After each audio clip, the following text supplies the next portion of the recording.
Production funding for Ruckus has been provided by Fred and Lou Hartwig and viewers like you. Thank you. Good evening and welcome to Ruckus, our weekly food for thought fight over the news of the day and the trends of the times. I'm Mike Shannon and the Ruckettes join me shortly. Our topics tonight: an insider's view of the new downtown hotel plan, Superintendent Green heads for greener pastures, and Missouri lawmakers head home, plus roast and toast. But as always, we start with our Newsmaker segment, where tonight we talk more about plans for an 800-room, $300 million downtown convention hotel scheduled to open in 2018. One of the principals involved is a law firm CEO, former city councilman, civic leader, and the guy who finished second in the 2011 mayor's race, a campaign many call exemplary because the candidates focused on issues and remained friends after the votes were counted. Sly James became mayor, but Mike Burke got a pretty good consolation prize, chance to help put together a downtown hotel. Mike, welcome to Ruckus. Thank you, Mike. I'm glad to be here. One of the things that we were talking about before we started taping, and I want to emphasize, is one might get the impression that you're an investor in this hotel because you're the only person whose name seems to be associated with news coverage, but you say you're not. No, it's investment group that we helped put together, and really what we spent the last 3 years on is figuring out what the city's needs are, what they're willing to put into the project, and then communicating that to investors to find out what works for them. So I've been in the middle of the process. It's been a fascinating process. It's as I say, it's been 3 years in the making, and certainly the quest for a downtown hotel has been 20 years in the making. So we're glad to reach this point where we can announce it. Well, what evidence is there to you to suggest that an 800-room convention hotel downtown will be a success? Oh, a tremendous amount of evidence. I sat on the Convention Visitors Board a number of years. I saw the conventions that we lost. I use the phrase, we bled conventions, because the last convention center hotel was built 30 years ago. It opened in 1985. We haven't built one since. What happens is the meeting managers come look at our city, and right now we have a very attractive city. Well, let me ask you what the critics will say. If it's so attractive, the idea of a downtown convention hotel, and people are going to flock to Kansas City for conventions, why isn't this done without city financial assistance? Well, a number of reasons. First of all, the reason for public-private partnership is it's a project that neither one could do by themselves. The second reason is, Kansas City, while it, in the last few years with what we've built downtown, the Sprint Arena, the Kauffman Center for Performing Arts, the new ballroom for the Convention Center, and the Entertainment District, has become a much more attractive city. But over the last few decades, we have slipped considerably on the national basis because the meeting managers come, they say, I love your city, but where do my people stay? Mike, do we know that the only reason people don't plan conventions for Kansas City is a lack of hotel space downtown?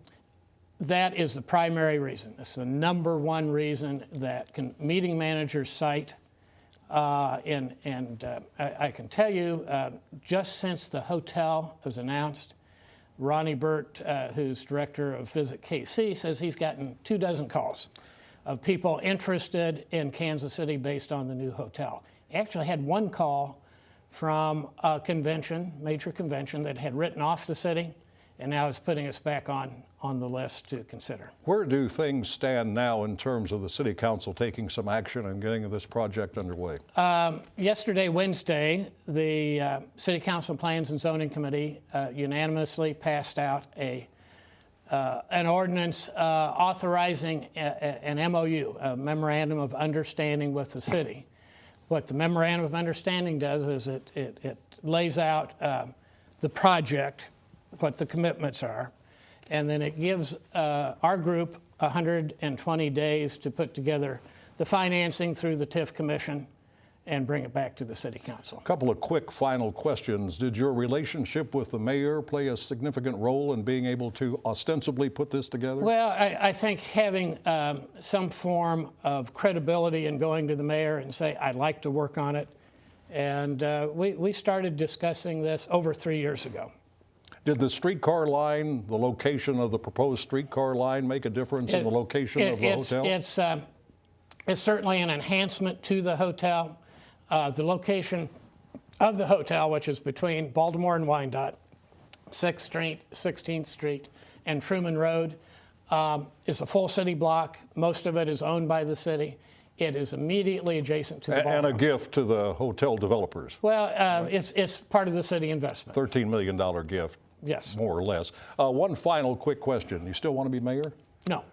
Not ever, huh? No, you never say never, but my reason for running 4 years ago was because of the previous mayor. And I'm very satisfied with the job that Mayor James has done and support him, and we've worked very collaboratively. Mike, thanks very much for coming in. Good luck with your project. Thank you. That is Mike Burke, one of the principals involved with plans for a new downtown Kansas City hotel. Now, let's meet the panel and see if we can start a ruckus.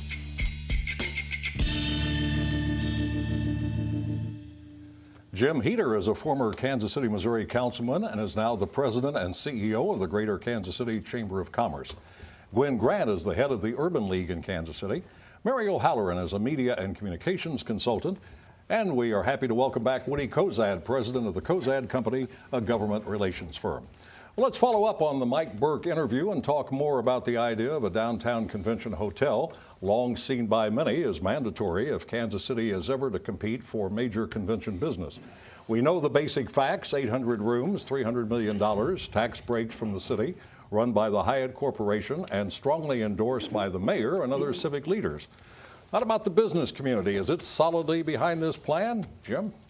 Mike, I will just say this, speaking personally, that I think this is a very creative and exciting proposal that could pay big dividends, not just to Kansas City, Missouri, but to our entire greater Kansas City region. I tend to look at it through three different perspectives. The first is that Kansas City, Missouri, its taxpayers and our community have an enormous investment in our convention facilities, specifically Bartle Hall, as well as our rejuvenated downtown, the Power and Light District, Sprint Center.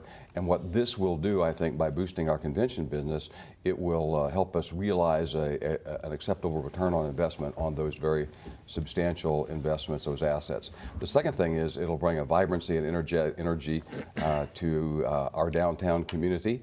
And the third thing it does, and I just love this part of it, given its location immediately across from the Grand Ballroom at the Convention Center, it's 1 block from the Performing Arts Center, it's 1 block from the new streetcar line. It'll be a great linchpin as we move south through the crossroads from downtown toward Union Station, the Crown Center area. And the backers say the city won't be on the hook if the hotel doesn't fare well financially. I think the way the proposal is structured, and of course the devil's always in the details, but I think the way it's structured, it has a minimum of upfront financial investment by the city and its taxpayers and a minimum of risk to the taxpayers and the city's debt structure going forward. Woody, do you agree with Mike Burke that this couldn't be done by somebody from the private sector, done exclusively by the private sector? Yes, I do. Look, the convention and meeting business is in decline in the United States. In 2010, 86 million people nationwide attended conventions and meetings. That sounds impressive till you realize a decade earlier it was 126 million. It's fallen 40 million in a decade. Even before the collapse of the economy back in 07, 08, Destination Market Advertising said it's a buyer's market. So we've decided to become sellers in a buyer's market.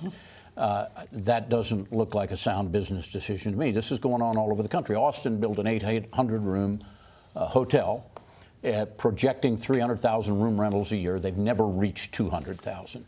The projections won't come true. We may get some conventions we wouldn't otherwise have gotten, but overall, you're not going to come close to paying. Mary, if the memorandum of understanding is put into effect, the city supplies about $35 million worth of cash. Right. The land, which is worth $13 million, tax incentives worth $80 to $100 million over a 30-year period, and the new hotel gets exclusive catering rights at the Bartle Convention Center. Yes, and that last one's probably the most controversial. Yeah, what do you think about that, Jim, just before we hear more from Mary? What about that? Only one organization supplying catering service at I think the it Bartle. will be controversial. As I mentioned earlier, I think sometimes the Jim's devil is in the details. Okay. And I think All you'll right, hear a lot Mary. of people comment. Catering won't be good, that's what. Well, no, I would argue with you about that. Every major convention hotel around the United States has exclusive contracts with their site. and the hotels, you know, they have to build up the profit that's going to be made on this thing, in addition to the attraction that it provides for the city, that, you know, thousands of people coming here and spending money, and all from all over the world. I mean, something that's personal to me. I'm so happy that, you know, Mike really cares about this, and he's been working on it, right, Jim? I mean, you were on one of his committees with him to put together the intricate package that's that this thing represents. And I would like to applaud the mayor. He absolutely said there will not be any guarantee of bonds like there was in the Power and Light District, and he stuck to it. And it took him a long time to figure out a way to do it without that kind of guarantee. And so we're moving forward. Gwen, is this It's the right exciting. thing for the city to be focusing on and spending this much money on? Well, yeah, I think it's important to focus on downtown, and certainly we know we need a hotel. At least we've been, you know, working on this for some time. But you know, I think it's also important to focus on other areas of the city that have not received equitable investment, especially when we're using public dollars. Now, the other part about the detail on this project is that it's going to be super TIFT, which diverts taxes from the important taxing districts such as your schools and your library system. So that's not being talked about, and that's important to discuss. That was the $80 to $100 million over 30 years. Yeah, but we're it's a saying TIF that and we're super not. TIF But what that and a really does community mean development is district, diverting tax revenue from the taxing districts to taxes the go project. back to the Absolutely, and I think people business. need to understand that. And with it being a super TIF, it's 100% of that. The other thing is the catering piece. I think that is controversial, and it should be of concern because it's going to hurt local businesses that have enjoyed that business and needed that business over a period of time. Now, is it something we should not do? I'm not saying that. I think that we need to really look, though, and understand the overall impact of it. And there should be equity in the investment in the inner city, the Prospect Corridor. We still need to get that done. And if we can allocate this money publicly to that, why not allocate parcel to parcel? If we do something downtown, let's do something in the inner city. Well, it just had the Linwood that Prospect. was great. Isn't but that it good? wasn't- I mean, but I'm let's talking move about forward. equity. It As was, I and understand. it was a good step forward, good but step. we need to move forward. Okay, got to move on. The Kansas City, Missouri School District is looking for a new superintendent. Perhaps the most frequently repeated line in the 18-year history of Ruckus. This time, though, the official is leaving of his own volition. Dr. Steve Green says he's departing Kansas City to run the DeKalb district in Atlanta. Green took over in Kansas City 4 years ago and guided the district from being unaccredited to its current status of partial accreditation. Green says the only reason for his move is family. 2 of his children and 3 grandchildren live in Atlanta. So, Gwen, what's going to happen now? Are we in for another round of school district controversy as the district tries to pick a new leader? Well, I hope not. I think that this board will move forward in a very productive manner to seek out a replacement for Green. I hope, though, that in doing so, that they will try to identify a leader for this district who will focus a lot more attention on academic achievement. I mean, while we've seen progress and we've celebrated the forward movement of the district, we still have a long way to go with regard to academic achievement outcomes. We're talking a lot about relationships and decorum and all of those things, which are great. But when we look at the numbers of how students are performing, you have 77% of the students in the district who are not performing at proficiency level in any of their key content areas. So we need someone who can come in and continue to move that needle forward. I don't think that there'll be, I'm hoping there won't be a lot of controversy as they move forward to make that decision. Jim, how important is the success of the Kansas City, Missouri School District to the business community? Well, the success of all of our school districts in greater Kansas City. And we should and- emphasize there are more than just the Kansas City, Missouri School District. Exactly right. In the corporate city limits of Kansas City, Missouri 13, alone, there are 14. all are parts of 14 or 15 different school districts. But the Kansas City, Missouri School District is in our urban core, and it actually has the name Kansas City, Missouri. So it's really important, both in reality and perceptionally, to the way folks look at our community. Let me put on the screen a quote from a lady that appeared in the Kansas City Star. Her name is Jamaica Kendricks, and she's quoted by saying, "I'm very disappointed. I thought he was going to be a long-term superintendent, which was his intention when he took the job." Mary, is she justified in that view? I kind of got the impression, too, that when Green came on board, he was going to be here for the long haul. Well, I would like to debate anybody who would criticize the job that Steve Green's done in general terms. What has he achieved? In general terms. First of all, he's been here longer, by the way, than any of his predecessors by a bunch. Secondly, think about some of the really rugged times we had with previous superintendents who were corrupt. We talked about accreditation. What else beyond that? Mary, talk about outcomes. Talk about that. Let me just say, when you take over an organization that Absolutely. complex, and you calm it all down, and you start moving it forward in really positive ways in terms of financial stability. I would argue that we should not be calm when 77% of the children are illiterate. Of course not. Of course Seriously, not. I mean, we would should never be very calm upset about that, my friend. But I hope that they'll consider a woman, Mike. It's about time that we had some affirmative action on this post for a woman educator. I think I read this morning it's going to be until March of 2016 before the board thinks it who's can the find a new interim? superintendent. That They seems have- like an inordinately long period of time, Woody. Unfortunately, it's about par for the course. But should it take that long? No, it shouldn't take that No. long.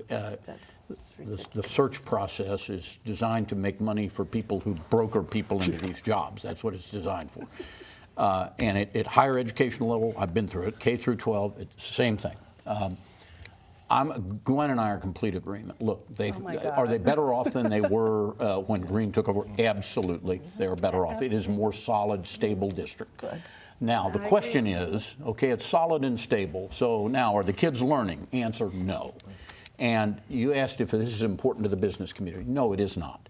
If it were, they would take steps that are controversial, that are needed to make it better. They have never been willing to take on controversy You to make speak that in part district for the better. business community. Jim, what do you say to that? Well, actually, the business community is very much engaged in the Kansas City, Missouri district, as well as a lot of other school districts on a host of fronts to improve education and to improve academic outcomes. I mean, Gwen is exactly right. A lot of progress has been made under Dr. Green's leadership in the last 3 years. A lot remains to be done. Back to your original question, Mike, about whether there's going to be a controversial selection process. I'm with Gwen. I'm very hopeful that will not be the case. I think that one of the things that's happened during Dr. Green's tenure is you've seen a lot more stability, both on the school board and in the broader community. And I think the success that's been experienced will beget further success and cause people to come together. We've got to wrap this up, Gwen, but what about this lady's quote that I read? I'm very disappointed. I thought he was going to be a long-term superintendent, which was his intention when he took the job. Well, the thing, this is the life of a superintendent. I mean, it's Kansas City, anywhere in the country. But he was living in Kansas City when he got the job. He didn't come in. He really doesn't live in Kansas City. Well, we won't even go into that. he was at the Kauffman Foundation. Yeah, he lives out in some farm area somewhere. He doesn't live in Kansas City. He doesn't live in Missouri.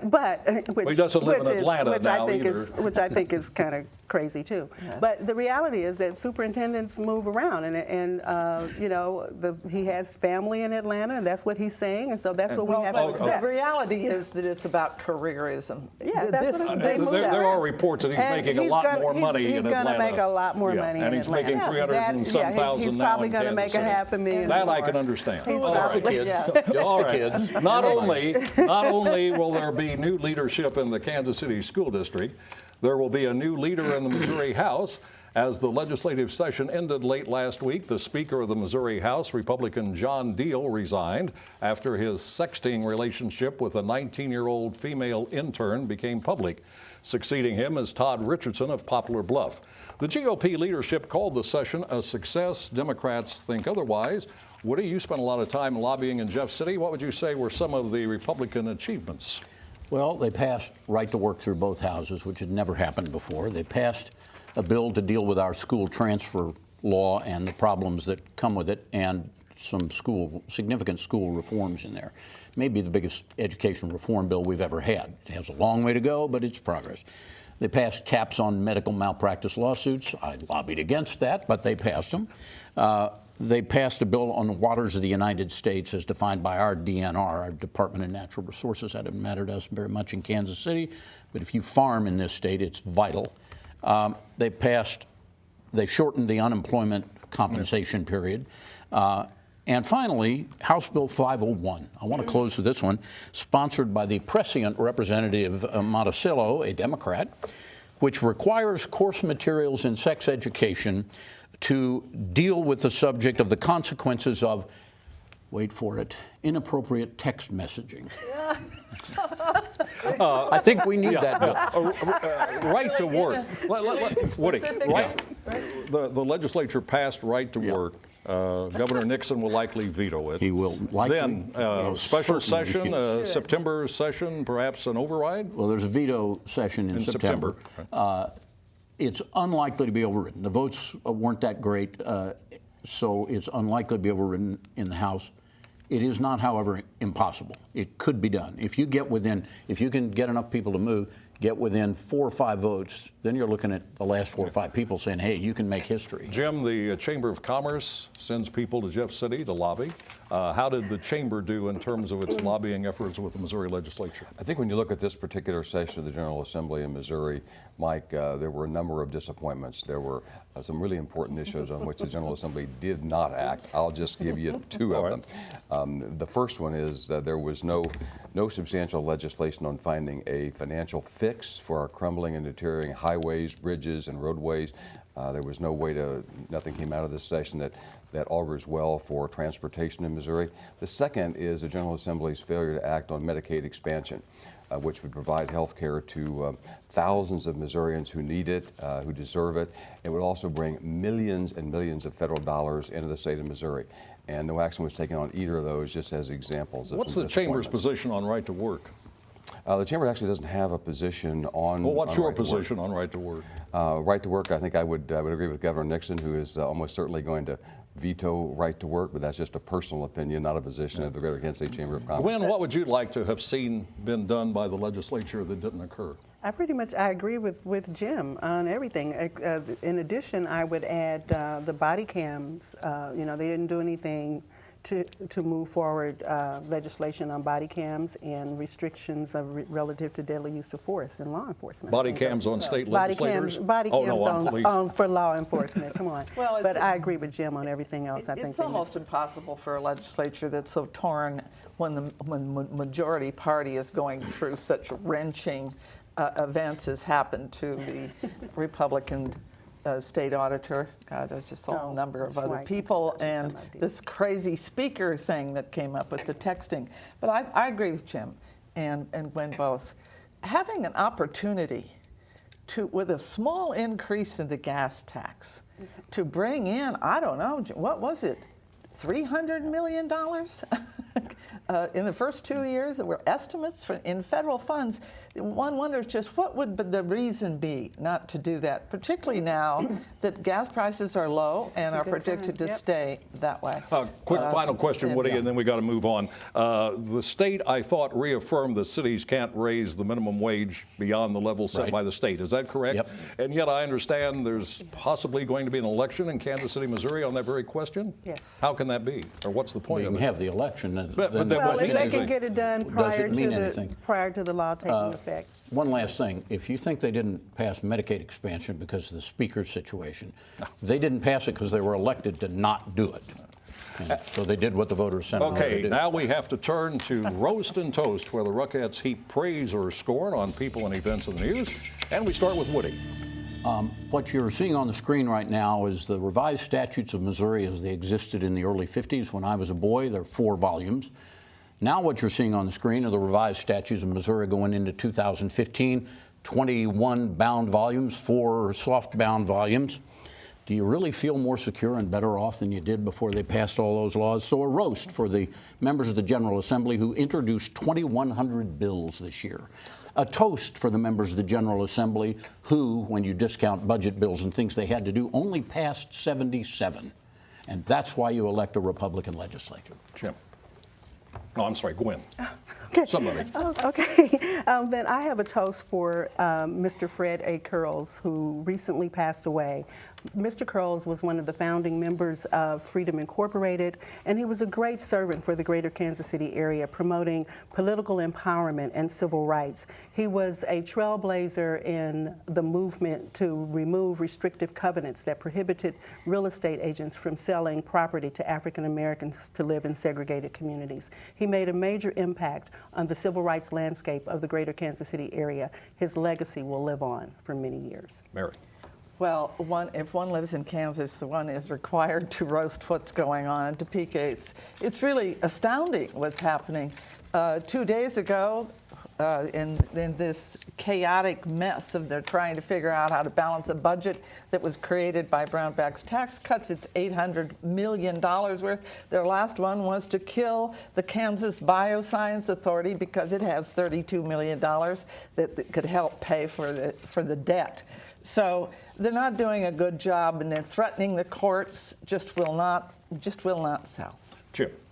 My toast is to the Kansas City Symphony and Union Station, which together have for over a decade now brought us on Memorial Day weekend celebration at the station.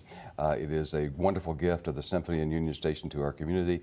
We enjoy going every year. It's a great way to salute our military veterans, of which I am one, and it takes place in the shadow of our Liberty Memorial Tower and the National World War I Museum. It's a great way to kick off the summer and have a wonderful Memorial Day. Hope It everyone just can happens attend. to be broadcast on KCPT. Just happens How to be convenient. broadcast and be And broadcast. finally, a toast to the Truman Good Neighbor Award Foundation, its board and staff for another great event.